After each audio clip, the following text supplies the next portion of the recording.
ഞാൻ നിങ്ങളുടെ സ്വന്തം അന്നമ്മ. സമന്വയ എന്ന യൂട്യൂബ് ചാനലിലൂടെ കഴിഞ്ഞ 5 വർഷമായി നിങ്ങളുടെയൊക്കെ ഹൃദയവും നാവിലെ രുചിയും കവർന്നവൾ. ഇന്ന് ഞാൻ വന്നിട്ടുള്ളത് RKG ഗീയുടെ ഒരു സ്പെഷ്യൽ റെസിപ്പി ആയിട്ടാണ്. എളുപ്പത്തിൽ ഏറ്റവും രുചികരമായിട്ട് ഉണ്ടാക്കാൻ പറ്റുന്ന ഒരു കിഡിലൻ റെസിപ്പി. ഞാൻ ഹോം മെയ്ഡ് ഗീ ഉണ്ടാക്കുന്ന ആളാണ്, നിങ്ങൾക്കറിയാം. അതല്ലാതെ മറ്റൊരു നെയ്യ് ഇന്നുവരെ നമ്മൾ ഉപയോഗിക്കേണ്ട വന്നിട്ടില്ല. അതേ ഇഷ്ടത്തോടെ, അതേ പെർഫെക്ഷനോടെ, അതേ ധൈര്യത്തോടെ എനിക്കിത് ഉപയോഗിക്കാൻ പറ്റിയതിന്റെ പുറകിലെ കാരണം ഞാൻ നിങ്ങൾക്ക് പറഞ്ഞുതരാം. ഇതാ വലിയ പെരുന്നാൾ, ബക്രീദ്, ബലിപ്പെരുന്നാൾ അടുത്ത് വന്നുകൊണ്ടിരിക്കുകയാണ്. അപ്പൊ പെരുന്നാൾ സ്പെഷ്യൽ എന്തെങ്കിലും അന്നമ്മയുടെ കയ്യിൽ നിന്ന് വേണ്ടേ? എല്ലാവർക്കും അവൈലബിൾ ആവണ സാധനമായിരിക്കണം, പെട്ടെന്ന് കിട്ടണം, ചേർക്കുന്ന ഓരോ ചേരുവകളും ഏറ്റവും പ്യുവർ ആയിരിക്കണം. ആഘോഷത്തിന്റെ ഒരു ദിവസമാണ്. അപ്പോൾ ഒരുപാട് കുക്കിങ്ങിന്റെ ഇടയിൽ മെയിൻ ഡിഷ് ആയിട്ടുള്ള ഒരു സാധനമാണ് ഞാൻ തരുന്നത്. പക്ഷെ അതിനുവേണ്ടി ഒരുപാട് സമയം നമുക്ക് കളയാൻ പറ്റില്ല. അപ്പൊ എന്താണ് നമ്മുടെ ഇന്നത്തെ സ്പെഷ്യൽ? വഴറ്റണ്ടാത്ത, പിടിക്കണ്ടാത്ത, ഏറ്റവും എളുപ്പത്തിൽ തയ്യാറാക്കാൻ കഴിയുന്ന ഒരു സ്പെഷ്യൽ ഇൻഗ്രീഡിയന്റ് ചേർത്ത് രുചിയുടെ മുകുളങ്ങളെ ഇങ്ങനെ ഉയർത്താൻ പറ്റുന്ന ഒരു മട്ടന്റെ മുഴുവൻ കാല് വെച്ചിട്ടുള്ള ഈസി ബിരിയാണി. അപ്പൊ എങ്ങനെയാ നോക്കുമല്ലേ? ഞാനിത് നമ്മുടെ കുക്കറിൽ കൊള്ളാൻ പാകത്തിന് ഞാൻ മട്ടന്റെ മുട്ടൻ കാല് മുറിച്ച് 2 ആക്കിയിട്ടുണ്ട്. അപ്പൊ നിങ്ങൾ പറയും, ഇതെന്താണ് അന്നമ്മേ, കാല് മാത്രം എന്ന് പറഞ്ഞിട്ട് പിന്നെ കുറച്ച് സാധനങ്ങളും കൊണ്ട് കിടക്കുന്നുണ്ടല്ലോ, അതെന്താ ഉത്തമ എന്ന് ചോദിച്ചിട്ടുണ്ടെങ്കിൽ ഇതെല്ലാരും കൂടെ പിച്ചിപ്പറിക്കും അല്ലേ? അപ്പൊ ചിലർക്ക് കിട്ടാതെ ആവൂന്നുള്ളൊരു എന്താ പറയുക, ഭയങ്കര ഒരു ടെൻഷനിലാണ്. ഞാൻ 1 കിലോ മട്ടനും കൂടെ, എല്ലോടെയുള്ള മട്ടനും കൂടെ ഇതിൻ്റെ കൂടെ അങ്ങോട്ട് ഇടുകയാണ്. അപ്പോൾ ദാ ഞാൻ ഇട്ടു. ഇനി മാരിനേറ്റ് ചെയ്യാനുള്ള സാധനങ്ങൾ നേരെ കുക്കറിലേക്കാണ് ഞാൻ ഇടുന്നത് കേട്ടോ. 3 ടേബിൾ സ്പൂണ് ഇഞ്ചി വെളുത്തുള്ളി പേസ്റ്റ് ഇടുകയാണ്. 10-15 പച്ചമുളക്, നമ്മുടെ എരിവിന് ആവശ്യമുള്ള മുളക്. സത്യത്തിൽ എൻ്റെ ഈ റെസിപ്പിയിൽ തക്കാളി വേണ്ട, പക്ഷെ ലാസ്റ്റ് ആയപ്പോൾ എനിക്കൊരു ഫീൽ, അയ്യോ പുളി ശരിയാകുമോ എന്നുള്ളൊരു ഫീലിൽ ഞാൻ 2 തക്കാളി ഇടുകയാണ്. അത് അപ് ടു യു, നിങ്ങൾക്ക് വേണമെങ്കിൽ ഇടാം, അല്ലെങ്കിൽ വേണ്ട. മല്ലിയില, ദാ നാരങ്ങ 2 ടേബിൾ സ്പൂണ് ഒഴിക്കാൻ പോവാ കേട്ടോ. അധികം പുളിയില്ലാത്ത തൈര് ഒരു 250 മില്ലിയാണ് വേണ്ടത് കേട്ടോ. ഇനി നമുക്ക് വേണ്ടത് നമ്മുടെ പൊടികളെല്ലാം ഇടണം. കാശ്മീരി മുളക് പൊടി 1 ടേബിൾ സ്പൂൺ, സാധാരണ മുളക് പൊടി അത് 1 ടേബിൾ സ്പൂൺ, മല്ലിപ്പൊടി 2 ടീസ്പൂണ്, ജീരകപ്പൊടി, മട്ടൺ കുക്ക് ചെയ്യുമ്പോൾ സാധാരണ ജീരകം ഇടണം, മഞ്ഞൾപ്പൊടി ടീസ്പൂണ്, നമ്മുടെ ബിരിയാണി മസാലപ്പൊടി 2 വലിയ ടേബിൾ സ്പൂണാണ് വേണ്ടത് കേട്ടോ. ആവശ്യത്തിന് ഉപ്പിട്ടു. മുഴുവൻ മസാലയിൽ നിന്ന് കുറച്ച് സാധനങ്ങൾ എടുക്കണം. ഒരു 7 ഏലയ്ക്ക, 7-8 ഗ്രാമ്പൂ, ജാതിപത്രി 1 പീസ്, 4 ജാതിക്കയുടെ കുരു, കുറച്ച് മുഴുവൻ ജീരകം, 3 ബേ ലീഫ്, കുറച്ച് പട്ട, 2 തക്കോലം. ഇനി വേണ്ടത് നമ്മളുടെ സ്പെഷ്യൽ ഇൻഗ്രീഡിയന്റ് ആയ നമ്മുടെ RKG നെയ്ത ഇടാൻ പോവാണ്. ഒരു കാര്യം ശ്രദ്ധിച്ചോന്നറിയില്ല, നമ്മൾ ഇതിനകത്ത് വെള്ളം ഒഴിക്കുന്നില്ല കേട്ടോ. നമ്മൾ കൈയൊക്കെ ഒടിഞ്ഞ 1 മാസം ഓപ്പറേഷൻ ആയിട്ട് ഫുള്ള് ബെഡ് റെസ്റ്റ് ആയിരുന്ന സമയം, അന്നേരം സ്വാഭാവികമായിട്ട് നമ്മുടെ വീട്ടിൽ നെയ്യ് തീർന്നു. അന്ന് നമുക്കൊരു സ്പെഷ്യൽ ഗസ്റ്റ് ഉണ്ട്, ഒരു സെലിബ്രിറ്റി ഗസ്റ്റ് ആൻഡ് ഫാമിലി വരുന്നുണ്ട്. അവരെന്നോട് ആകെ ആവശ്യപ്പെട്ടത് അന്നമ്മയുടെ സ്പെഷ്യൽ നാടൻ ചിക്കൻ കൊണ്ടിട്ടുള്ള ബിരിയാണി, ദം ബിരിയാണി. നെയ്യാണ് മുത്തേ വേണ്ടത്. അപ്പൊ നമ്മുടെ കെട്ടിയവൻ എങ്ങനെയാന്ന് വെച്ചിട്ടുണ്ടെങ്കിൽ ഒരു സാധനം പുറത്തുനിന്ന് വാങ്ങാൻ സമ്മതിക്കില്ല. നമുക്ക് വേറെ നിവൃത്തിയില്ലാത്തതുകൊണ്ട് ഞാൻ എന്ത് ചെയ്തു, RKG ഗീയുടെ ടിന്ന് പതുക്കെ തുറന്ന് ഇതിൻ്റെ അകത്തുനിന്ന് മാണ്ടിയെടുത്ത് നമ്മളുടെ വീട്ടിലെ ഗീ പാത്രത്തിലേക്ക് ഇട്ട് ബിരിയാണി ഉണ്ടാക്കി. സാധാരണ നമുക്ക് ബിരിയാണിക്ക് കിട്ടുന്ന കയ്യടിയുടെ ഇരട്ടി കയ്യടി കിട്ടുകയും ചെയ്തു, കൂടുതൽ അപ്രീസിയേഷൻ കിട്ടുകയും ചെയ്തു. അപ്പോൾ ഞാൻ ഉണ്ടാക്കുന്ന നെയ്യ് തുറക്കുമ്പം ഈ ഒരു മണവും രുചിയും എനിക്ക് ഫീൽ ചെയ്യാറുണ്ട്, ഒരു നൊസ്റ്റു ഫീൽ ചെയ്യാറുണ്ട്. എൻ്റെ വീട്ടിലെ സാധനം അതേ ഒരു പെർഫെക്ഷൻ എനിക്കിതിൽ കിട്ടിയിട്ടുണ്ട് കേട്ടോ. കേരളത്തിൽ RKG ഗീയുടെ പോപ്പുലാരിറ്റി പ്രത്യേകിച്ച് ഞാൻ പറയേണ്ട കാര്യമൊന്നുമില്ല.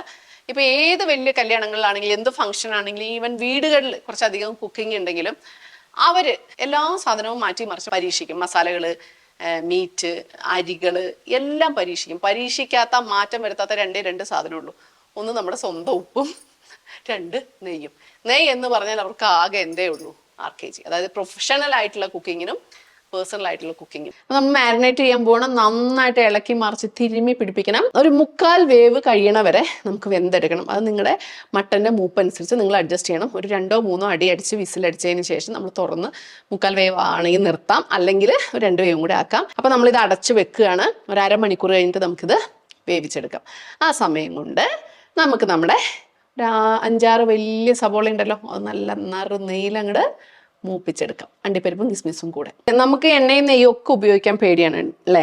പക്ഷെ ഏറ്റവും ശുദ്ധമായിട്ടുള്ള നെയ്യ് നമുക്ക് നമ്മുടെ ഡയറ്റിൽ പോലും പറഞ്ഞിട്ടുണ്ട്. ഇപ്പൊ ഡയറ്റ് ചെയ്യുന്നവർക്കും അത്യാവശ്യം ഹെൽത്ത് ഉള്ളവർക്കും എല്ലാവർക്കും രാവിലെ നമ്മൾ എഴുന്നേറ്റിട്ട് കാപ്പി കുടിക്കുമല്ലോ, അതിലൊരു 1/4 ടീസ്പൂൺ നെയ്യിട്ട് ഇളക്കി ഒന്ന് കുടിച്ചു നോക്കുക. നമ്മളുടെ സ്കിന്ന്, നമ്മുടെ ഹെൽത്ത്, നമ്മുടെ കോംപ്ലക്ഷൻ ഒക്കെ സെറ്റ് ആവും. ആരോഗ്യത്തിനും സൗന്ദര്യത്തിനും ഡയറ്റിനും ഒക്കെ ബെസ്റ്റ് ആയിരിക്കും. കോഫി വിത്ത് RKG ഗീ, ഏത് ഗീ ആണെങ്കിലും മതി. RKG ഞാൻ യൂസ് ചെയ്ത് പെർഫെക്റ്റ് ആയതുകൊണ്ട് ഞാനത് സജസ്റ്റ് ചെയ്യുന്നു. പിന്നെ രണ്ടാമതൊരു കാര്യം, നെയ്യ് ഒരിക്കലും നമ്മൾ ഫ്രിഡ്ജിൽ സൂക്ഷിക്കരുത്. ഇനിയിപ്പോൾ ചില നമ്മുടെ ചൂടൊക്കെ ഉള്ള ഒരു സ്ഥലത്താണെങ്കിൽ നെയ്യിൽ ഒരു ലിക്വിഡ് കണ്ടന്റ് മുകളിലും സോളിഡ് കണ്ടന്റ് താഴെയായിട്ട് കിടക്കും. അതൊരിക്കലും നെയ്യ് മോശമാകുന്നതല്ല കേട്ടോ. നെയ്യ് പെർഫെക്റ്റ് തന്നെയാണ്, നെയ്യ് സൂപ്പറാണ്. അങ്ങനെ വരുമ്പോൾ അടപ്പ് നന്നായിട്ടൊന്ന് ടൈറ്റ് ചെയ്തിട്ട് ഒന്ന് കുലിക്കണം. ഉള്ളി മൂപ്പിക്കുമ്പോൾ ബിരിയാണി ഉണ്ടാക്കുമ്പോൾ ഒരു ടിപ്പ്, നമ്മൾ ഉള്ളി അരിഞ്ഞു വെച്ചിട്ടില്ലേ, അതിലേക്ക് തണുത്തതിന് ശേഷം കുറച്ച് പഞ്ചസാര ഇടണം. എന്തിനാണെന്ന് വെച്ചിട്ടുണ്ടെങ്കിൽ പഞ്ചസാര ഇട്ടിട്ടുണ്ടെങ്കിൽ ഇത് വേറെ വേറെ കിടക്കും. അതേ എണ്ണയിൽ തന്നെ നമ്മൾ അണ്ടിപ്പരിപ്പും മുന്തിരിങ്ങയും കൂടെ വറുത്തിങ്ങോട്ട് കോരിയെടുക്കാൻ പോവാണേ. അരമണിക്കൂറല്ല 3/4 മണിക്കൂറോളം മാരിനേറ്റ് ചെയ്തു. ഇനി നമുക്കിത് കത്തിച്ച് വെക്കാം. മുഴുവൻ തീയിലൊരു വിസിൽ, പിന്നെ ചെറിയ തീയിലൊരു 3 വിസിൽ. ഇതാ എയറൊക്കെ പോയി തുറന്നു നോക്കുകയാണ്. നല്ല വെന്ത് സെറ്റായി. ദം ചെയ്യാനുള്ള പാത്രത്തിന്റെ അടിയിലേക്ക് നെയ്യ് പരട്ടുവാണ് കേട്ടോ. വെന്ത മട്ടനെ എടുത്ത് വെക്കുകയാണ് കേട്ടോ. ഈ ഗ്രേവിയിൽ വേണം അരി വേവിക്കാൻ. ഈ ഗ്രേവിയുടെ മുകളിൽ നെയ്യ് കിടക്കും കണ്ടോ. നെയ്യ് മാത്രം നമ്മളിങ്ങനെ കോരിയെടുക്കണം.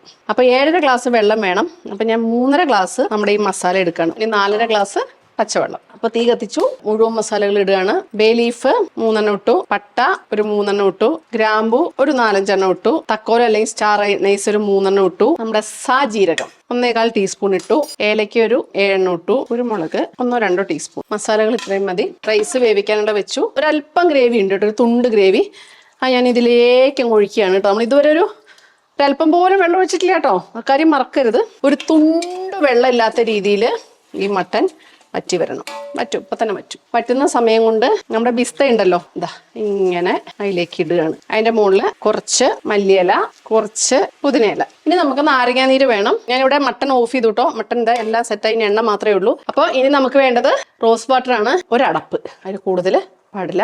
അപ്പോൾ ഏകദേശം ഒരു 1.25 കിലോ കൈമ റൈസ് അല്ലെങ്കിൽ ജീരകശാല റൈസ് റോസ് ബ്രാൻഡിന്റെ ആണ് നമ്മൾ എടുത്തിട്ടുള്ളത്. ഒരു ഗ്ലാസ്ക്ക് ഒരു 1.25 ഗ്ലാസ് എന്നുള്ള രീതിയിൽ നമ്മൾ വറ്റിച്ചെടുക്കുകയാണ്. അടച്ചു വെച്ച് വറ്റിക്കട്ടെ. ചോറൊന്ന് തുറന്ന് നോക്കുവാണെങ്കിൽ ആവിയൊക്കെ വന്ന് നല്ല സെറ്റായി. 1/4 വെന്താൽ മതി കേട്ടോ, കറക്റ്റാണ്. വേഗം മാറ്റട്ടെ. ദം ചെയ്യാൻ വേണ്ടിയിട്ട് തട്ട് വെച്ചു, മട്ടൻ വെച്ചു. ഇനി നമുക്ക് റൈസ് കോരിയിടണേ. വേർപെടുത്തി ഇതെങ്ങനെ വേണം ഇടാൻ. ഇനി നമ്മൾ നമ്മുടെ മല്ലിയില പുതിനയില ഇട്ടു. ഇനി നമ്മൾ ബിസ്ത കണ്ടോ, ഇത്രയും നേരം ഇരുന്നിട്ടും ഒന്നും സംഭവിച്ചില്ല. അപ്പൊ അതേ അണ്ടിപ്പരിപ്പ് മുന്തിരിങ്ങയും വെതറി ഇട്ടു. ഇനി വേണ്ടത് നമ്മളിതേ മാറ്റി വെച്ച നെയ്യ് ഉണ്ടല്ലോ, അത് മുകളിലുണ്ടോ തെളിഞ്ഞു വന്നിട്ടുണ്ട്. അതാ ഇങ്ങനെ ഒഴിക്കുകയാണ്. അടച്ചു. അപ്പൊ ഒരു വെയിറ്റ് നമുക്ക് എന്തെങ്കിലും വെക്കണം. ബിരിയാണി ഉണ്ടാക്കുന്ന ചട്ടി ബിരിയാണി ചെമ്പിന്റെ മുകളിൽ വെച്ചു. ഒരു 3 മിനിറ്റ് ഹൈ ഫ്ലെയിമിൽ, പിന്നെ ഒരു 17 മിനിറ്റ് അല്ലെങ്കിൽ 20 മിനിറ്റ് ലോ ഫ്ലെയിമിൽ. അപ്പൊ അതാ നമ്മളുടെ മട്ടൻ ബിരിയാണി ആയിട്ടോ. റൈസ് മാത്രം എടുത്ത് കുറച്ച് നിന്നോട്ടെ. കൊള്ളാട്ടോ, അടിപൊളി, കറക്റ്റ് പാകം. എരിവ് മസാലകളൊക്കെ സൂപ്പറായിട്ടുണ്ട്. അപ്പൊ നമ്മുടെ മട്ടന്റെ കാലിന്റെ ബാക്കി പകുതി എവിടെയുണ്ട്. നെയ്യിലൊക്കെ കിടന്ന് വരണ്ട് മസാലയൊക്കെ പിടിച്ച് നോക്ക്. നല്ല കാരമലൈസ് ചെയ്ത പോലെയാണ് ഇരിക്കുന്നത് കേട്ടോ. അടി സക്കേ സോഫ്റ്റ് ഐസ്ക്രീം തിന്ന പോലെ ഉണ്ട്. ഇവിടെ ഞാൻ ഇങ്ങോട്ട് മാറ്റി വെക്കട്ടെ. നല്ല മട്ടൻ ബിരിയാണിയുടെ പാകത്തിന് വെന്ത, ദമ്മിൽ വെന്ത റൈസ് ഇങ്ങനെ ഇട്ട് കുഴച്ച് പൂ പോലെയായ നോക്കിക്കേ ചൂട് മട്ടൻ ഇങ്ങനെ എടുത്തു, ഇങ്ങനെ ഒതുക്കി. ഇത്രയും ടേസ്റ്റ് ഉണ്ട്. ഒരു വഴട്ടലും പിടിക്കലും ഇല്ലാതെ ഏറ്റവും എളുപ്പത്തില് നെയ്യിലും മാത്രം നമ്മൾ ഉണ്ടാക്കിയ ഇഡിലൻ മട്ടന്റെ മുഴുവൻ കാലിട്ട് വേവിച്ച ബിരിയാണി. ഒന്നും പറയാനില്ല. പെർഫെക്റ്റ്. അപ്പം ഒട്ടും മടിക്കണ്ട.